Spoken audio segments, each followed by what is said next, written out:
आता डिंपल ते देशमुखांच्या घरी येते, पण बाबू काय मागे राहत नाही. तो पण सरूआजीला घेतो आणि नरूआजीच्या घरी येतो. सरूआजी म्हणते, तुला जे काय महत्त्वाचं बोलायचं आहे ना ते पटकन बोल आणि चल घरी. मला तिचं घरचं पाणी पण नको. हे नरूआजी लपून ऐकत असते. पुढे येऊन म्हणते, जर हिंमत असेल ना तर तोंडावर बोल, मागणं काय बोलतीस ग. सरूआजी म्हणते, तुला काय वाटलं मी तुला घाबरते काय? एक नंबरची माजलेली बाई आहेस तू. मी नाही त्यातली आणि कडीला वाचली. नरूआजी म्हणते, माजलेली कोणाला म्हणतेस ग? तूच आहे माजलेली. माझ्या घरामध्ये येऊन मला दम देती वय. चल हो घराबाहेर. सरूआजी म्हणते, जाणारच आहे, इथं काय राहायला नाही आले. माझा वाडा तुझ्यापेक्षा पण मोठा आहे. नरूआजी म्हणते, वय तर आलाय मोठा वाडा. नाक नाही नथीला आणि भोकपाड भीतीला. नरूआजी बोलायला लागते. बाबू म्हणते, अगं गप की, तू मावशीचं एवढं काय मनावर घेते? आजी म्हणते, माझी नाही ही बन. नरूआजी म्हणते, मग इथं काय थांबली? चल चालती हो. आपा म्हणतात, म्हातारे गप की जरा.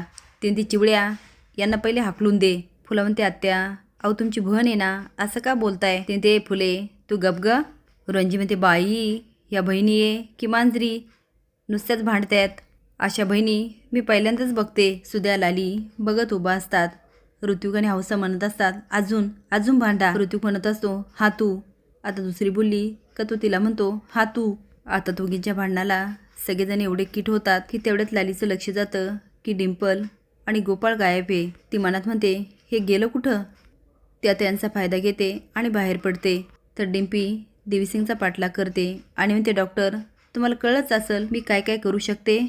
आता देवीसिंग काहीच बोलत नसतो. ती डॉक्टर बोला की. असं गप का? अहो पैशाबद्दल तुम्ही काही विचार केला का? कुठून आणायचे पैसे, कसे कमवायचे? आता देवीसिंग डिंपलला खूप त्रस्त होतो आणि म्हणतो, केलाय विचार, दुकानात नंतर जातो, आता पैशाबद्दलच बोलूया. आणि तो तिला शेतावरच्या घरात घेऊन जातो आणि म्हणते, डिंपे आता लय डोक्यात गेली या. तुला मी सांगतो माझ्या नादाला लागू नको, नादाला लागू नको, पण नाही तुला मारायचंच आहे तर त्याला मी काय करणार आहे? डिंपल म्हणते, डॉक्टर तुम्हाला मारू शकत नाही. तो म्हणतो, मी काही करू शकतो.